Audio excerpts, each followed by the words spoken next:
Mama Ebi dan anak-anak, Kak Peter dan Kak Angel, Opaman, Umaci, rumpun keluarga besar, Hani, Detang, dan rumpun keluarga yang terkait dalam duka, Persekutuan Jemaat Getsemani Tarus Timur, sidang duka yang berpengharapan dalam Kristus.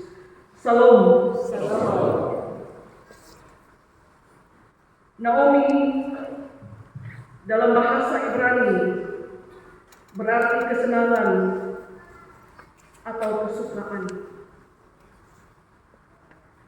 Sedangkan Mara dalam bahasa yang sama itu berarti kepahitan.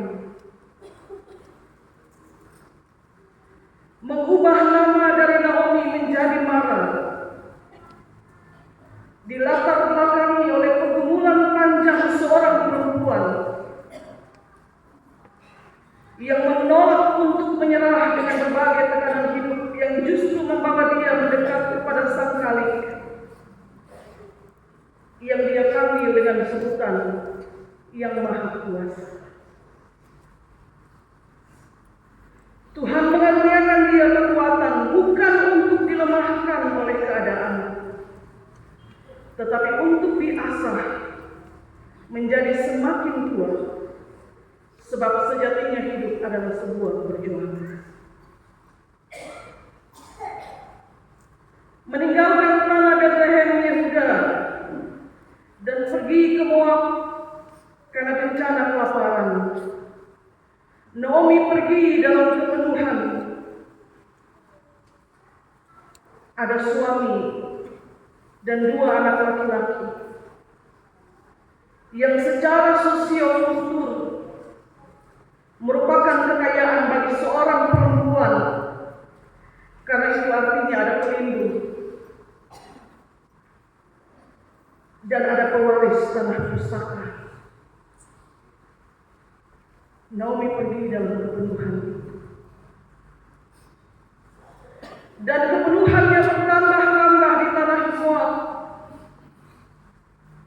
Perkawinan kedua anak lelakinya, Mahlon dan Kilion, yang mendapatkan 2 anak perempuan sebagai menantu, Ruth dan Orpa. Sampai di titik itu, namanya nasi Naomi, yang berarti kesukaan, kesenangan. Sampai akhirnya Tuhan mengizinkan kepahitan demi kepahitan datang dalam kehidupannya. Elimelek suaminya mati, dan sekali lagi secara sosiokultur, kematian suami berarti dia kehilangan pelindung, dia kehilangan tempat bergantung, tempat kehormatan itu diperoleh.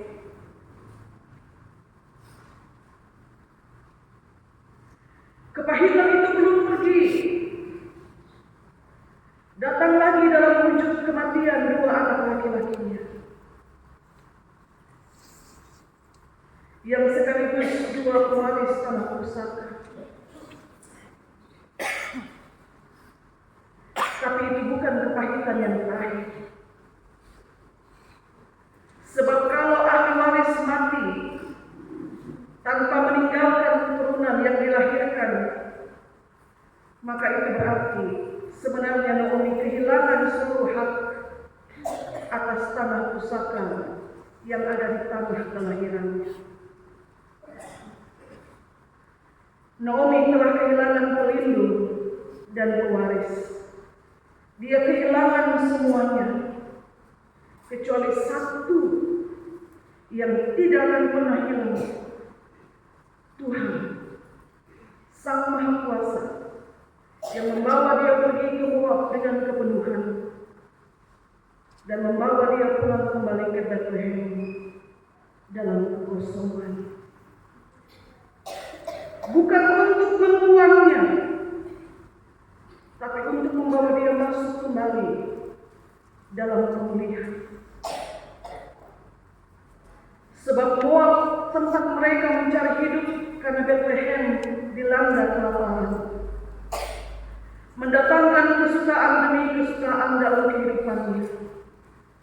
juga kepahitan demi kepahitan. Dibawanya dia kembali ke Bethlehem oleh tangan Tuhan yang perkasa. Bukan karena Tuhan membuang, tapi untuk memulihkan dia. Di Moab dia ditempah, tapi di Bethlehem dia dipulihkan. Mama Peggy dan anak-anak keluarga besar Hani Detan dan rumpun keluarga duka yang terkait sidang duka yang berpengharapan dalam Kristus. Kesenangan dan kesukaan tidak akan diluputkan dari kehidupan orang percaya, tidak akan. Karena itu jaminan yang pasti dalam hidup berimanmu kepada Tuhanmu. Kesenangan dan kesukaan itu jaminan bagi. Tetapi kepahitan juga tidak akan dilalukan dari hidupmu. Kalau Allah berkehendak untuk memelukmu semakin erat, Dia tidak hanya memberimu kesenangan dan kesukaan, tapi juga mengizinkan kepahitan datang melawat kehidupanmu. Di bawahnya engkau mendekat dengan membawamu melewati jalan yang pahit. Tidak ada kepenuhan yang abadi dalam dunia yang fana. Sebab sekali waktu bejana yang kosong mesti diisi. Dan dia diisi kalau dia sudah dikosongkan terlebih dahulu. Dalam pesta perkawinan di Kana, ketika anggur habis, bejana yang kosong diisi kembali dengan air anggur yang enak. Pergantian nama dari Naomi menjadi Mara itu bukan tindakan iman, bukan tindakan tanpa iman, Bapak-Bapak. Naomi tidak sedang menentang Allah dengan mengubah kesukaan menjadi kepahitan menurut kehendaknya. Sebab pergantian nama dari Naomi menjadi Mara itu menjadi pesan yang kuat bagi setiap orang percaya bahwa bagaimanapun juga kesukaanmu akan selalu berjalan berikutan dengan kepahitan. Seperti kehidupan yang akan ditutup dengan kematian, dan juga seperti kepenuhan yang akan berujung dengan pengosongan, supaya pengisian baru dapat terjadi. Naomi sedang bersaksi bagi dunia bahwa kekosongan akan menjadi cara Allah untuk mengisi kembali apa yang Tuhan ambil dari kehidupannya. Dan Tuhan mengisinya terus sampai pada kelahiran Juru Selamat kita, Yesus Kristus. Sidang duka yang berpengharapan dalam Kristus. Kehilangan Om Henry ini, kehilangan yang benar. Mama Fedi kehilangan suami yang 29 tahun menikah dengannya. Peter dan Angel kehilangan ayah. Mertua kehilangan menantu. Adik-adik kehilangan kakak sulung mereka. Vokal bapak kehilangan pengiring musik mereka. Demikian juga paduan suara perempuan ini. Bapak itu semua kehilangan teman pengiring saat ia bernyanyi solo. Getsemani kehilangan satu anggota. Barisan presbiter kehilangan satu ranting dari ratusan ranting yang melekat pada sang pokok. Sekali waktu kehidupan menempa kebersamaan suami istri dengan berbagai kepahitan. menempa kebersamaan ayah dan anak-anak yang sedemikian berat. Tetapi Tuhan mengizinkan pemulihan terjadi pada waktu Tuhan. Sebab Dia selalu punya cara untuk menyatukan dan memulihkan. Meskipun tak lama,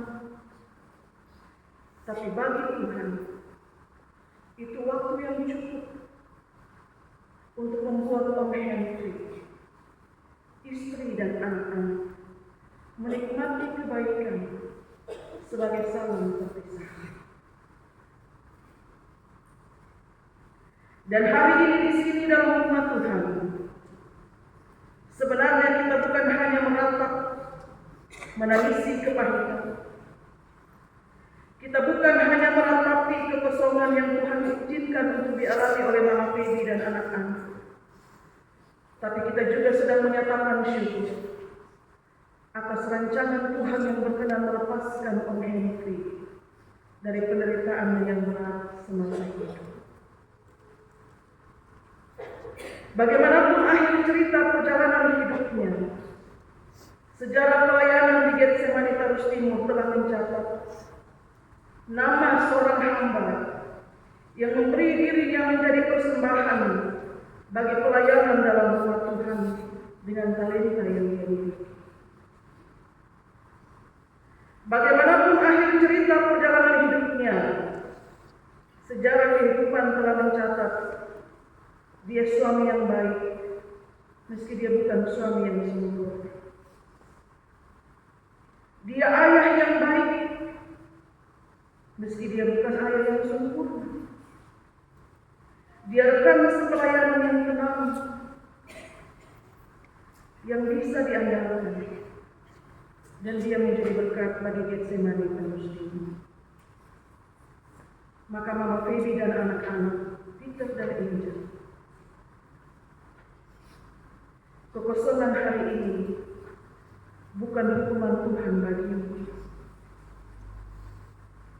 Kekosongan hari ini memang pahit, tapi itu akan menjadi cara Tuhan untuk mengisi kembali apa yang baik bagi sebuah pemulihan.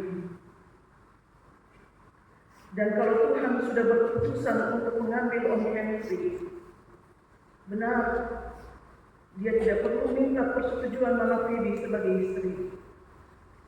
Dia tidak perlu minta persetujuan Peter dan Angel sebagai anak. Dia hanya minta hati yang penuh penerimaan, bahwa hati Mama Feby, hati Peter dan Angel diliputi dengan penerimaan atas keputusan Tuhan yang mengambil, yang mengubah kesukaan menjadi kepahitan, tapi percaya bahwa masa pemulihan itu akan datang. Kami kehilangan, dan Tuhan mengambil apa yang menjadi miliknya. Kami turut berduka cita. Tuhan memberkati kita dengan firman-Nya. Amin.